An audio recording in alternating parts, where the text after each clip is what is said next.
लोग कहते हैं रशिया हमारा पुराना दोस्त है।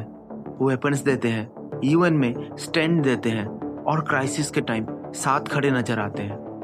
पर जियोपॉलिटिक्स में दोस्ती का मतलब कभी पर्सनल नहीं होता, सिर्फ इंटरेस्ट होता है। आज मैं ये पूछूंगा, रशिया इंडिया को कब तक सपोर्ट करेगा, और अगर कभी रशिया ने अपना रुख बदला, उसका सीधा इफेक्ट इंडिया पे क्या होगा।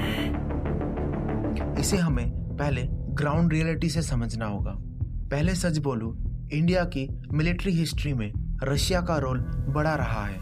काफ़ी सारे platforms, fighter jets, tanks, transport aircraft Russian origin के हैं। कुछ एस्टिमेट्स ये बताते हैं कि आईएफ के मेजर इक्विपमेंट का एक बहुत बड़ा हिस्सा रशियन ओरिजिन का था।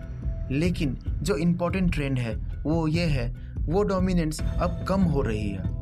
SIPRI के रिसेंट डेटा के हिसाब से 2020 से 2024 में इंडिया के इंपोर्ट्स में रशिया का शेयर 36% था, जो पहले के दौरों से गिर गया है। इसका मतलब सिंपल है, इंडिया अब डाइवर्सिफाई कर रहा है। एक सवाल, क्या रशिया का रुख बदल सकता है? यूक्रेन के बाद एक बड़ा चेंज आया। रशिया को वेस्ट से अलग पड़ना पड़ा, सैंक्शंस लगे और मार्केट्स शिफ्ट हुए। जब यूरोप बंद हुआ, रशिया ने अपना ऑयल और ट्रेड ज़्यादा चाइना और इंडिया को शिफ्ट कर दिया।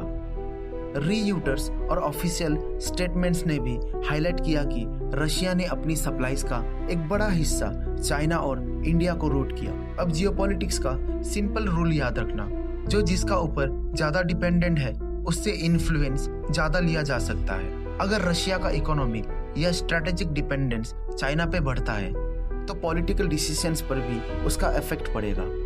एक दिन अगर बीजिंग बोले कि इंडिया के खिलाफ ज़्यादा प्रेशर चाहिए, तो रशिया पब्लिकली या प्राइवेटली कॉम्प्लेक्स पोजीशन ले सकता है। डायरेक्टली दुश्मनी नहीं, पर सपोर्ट कम कर देना, और ये खामोशी कभी कभी लाउड रिएक्शन से ज़्यादा डेंजरस होता है। एक चीज़ गौर करने लायक है कि इंडिया ने अपना डाइवर्सिफिकेशन रेस्पॉन्सेस शुरू कहाँ से किया। इंडिया ने इस रिस्क को समझा और क्वाइटली अपना ऑप्शन बढ़ाया। फ्रांस के साथ राफेल जेट्स का डील एक क्लियर सिग्नल था, 36 राफेल्स 2016 में, और उसके बाद नेवल वेरिएंट्स और एडिशनल प्रोक्योरमेंट स्टेप्स। और ये प्रोसेस रुका नहीं।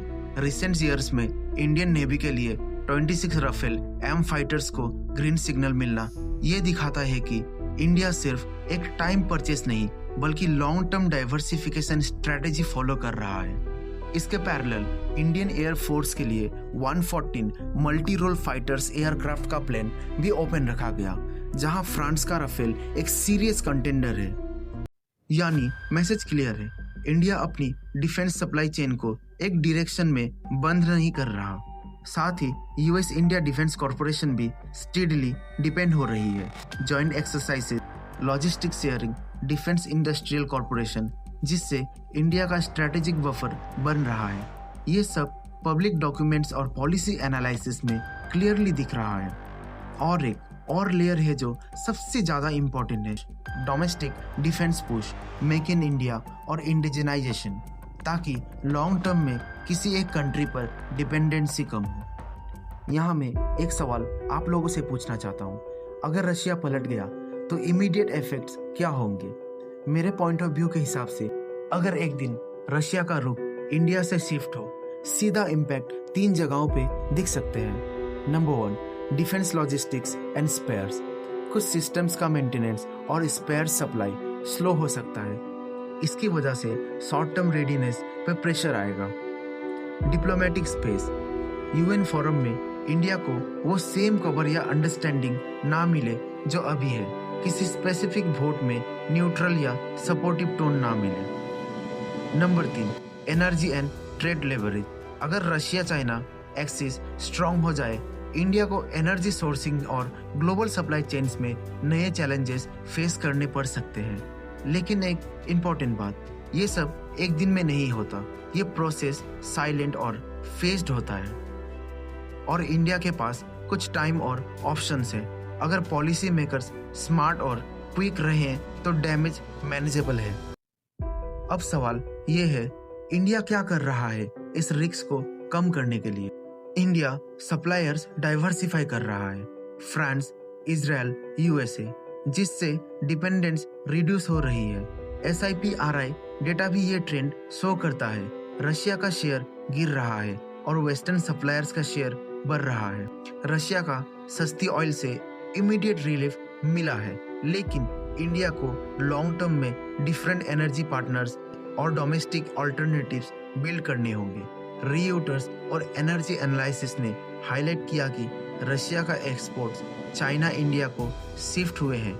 ये शॉर्ट टर्म रिलीफ ले आए, लेकिन लॉन्ग टर्म डिप्लोमेसी को कॉम्प्लेक्स बनाता है। तो अगर सिंपल आंसर चाहिए, रशिया आज भी साथ है, कल भी साथ रह सकता है, लेकिन गारंटी कोई नहीं देता। जियोपॉलिटिक्स में परमानेंट कुछ नहीं होता, सिर्फ शिफ्टिंग इंटरेस्ट होते हैं। इंडिया इस शिफ्टिंग वर्ल्ड में अपना ऑप्शंस बढ़ा रहा है और यही उसकी असली स्ट्रेटेजी है। दोस्ती पे रिलाई ना करना, चॉइस पे रिलाई करना। ये था मेरा प्लान एनालिसिस, नो हाइप, सिर्फ रियलिटी।